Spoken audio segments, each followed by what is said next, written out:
Stay where you are! Come on, Mommy!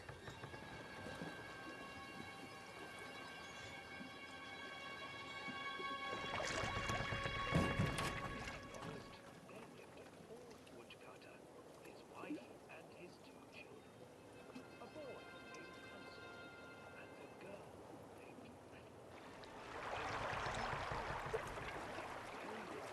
Light or sun.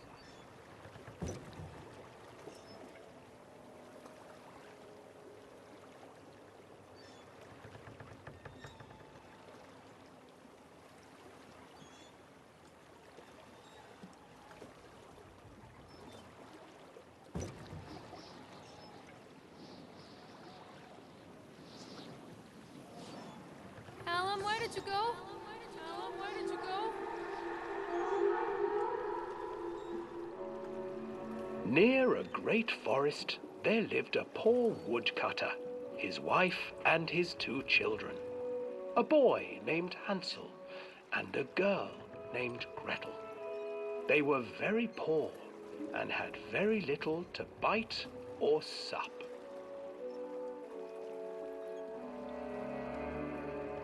"What will become of us?" the woodcutter asked his wife one night. "I tell you what, husband, we will take the children into the thickest part of the forest tomorrow and abandon them there." "No, my wife, I cannot do that," said the man. "Then we will all four starve, you fool." Hansel and Gretel overheard their parents talking, and Gretel began to weep. "Do not fret, Gretel," Hansel said. He crept out of the hut and gathered white stones from the ground to fill his pockets.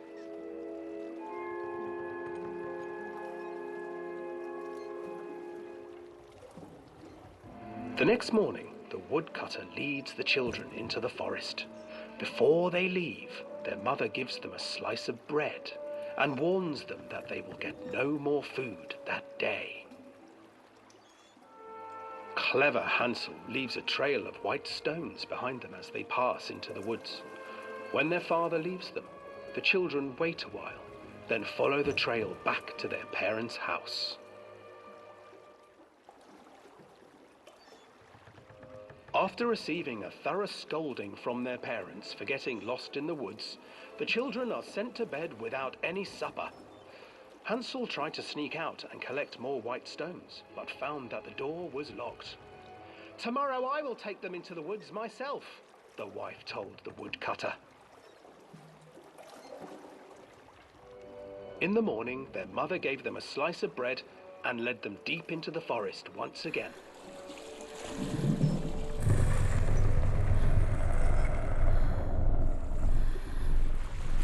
Hansel broke his bread into pieces and left a trail of breadcrumbs to lead them safely home. But hungry-eyed birds snatched up the breadcrumbs and his trail was destroyed. Abandoned by their parents and unable to find the trail home, the children wandered in the forest for 3 days.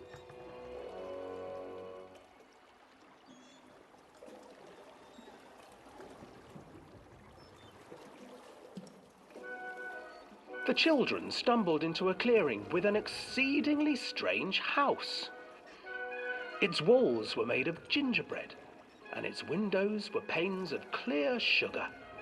Hansel, desperately hungry, ran forward and began to nibble on the walls.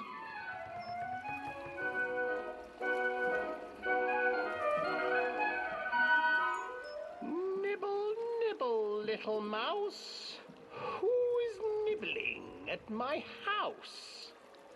An old woman emerged from the house, sniffing the air and peering around with cloudy eyes. "Oh, you dear children, who brought you here? Just come in and stay with me. No harm will come to you." But Hansel and Gretel stayed back, for the old woman reminded them of their cruel mother. "Come, children, don't be afraid. I have something for you."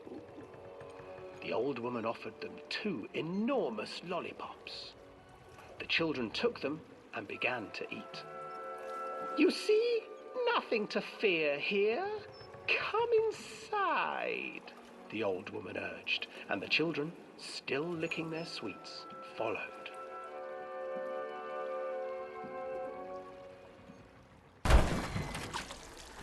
Once inside the house, the old woman changed. She stuffed Hansel into a cage and put Gretel to work, sweeping and cleaning her hut. "Your brother will make a good mouthful," the old witch told Gretel. "Once he is fattened up, I shall feast upon him."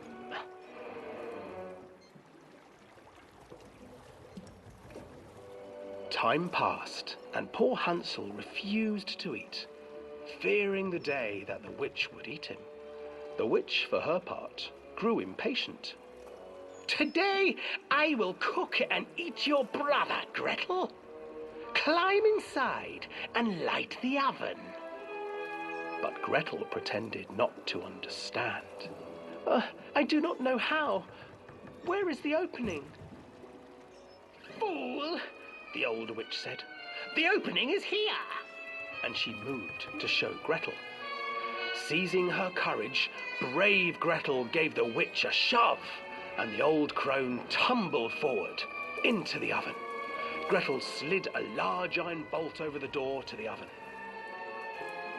Gretel freed her brother Hansel, and together they lit a fire beneath the oven.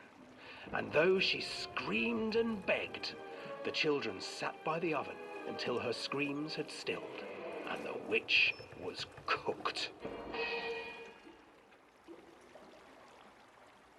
And then, because even children can't survive on sweets, they divided up the body of the old witch and ate her.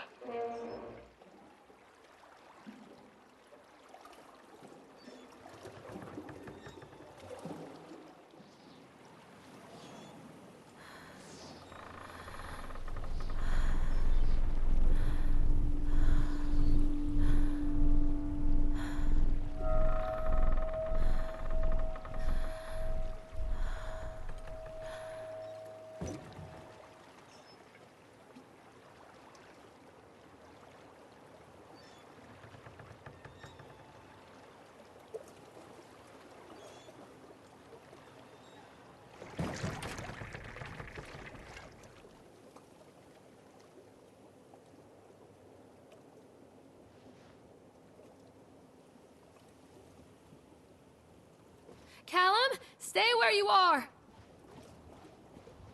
Callum! Hansel and Gretel. I used to read it to Callum when the electricity was shut off. Those poor children.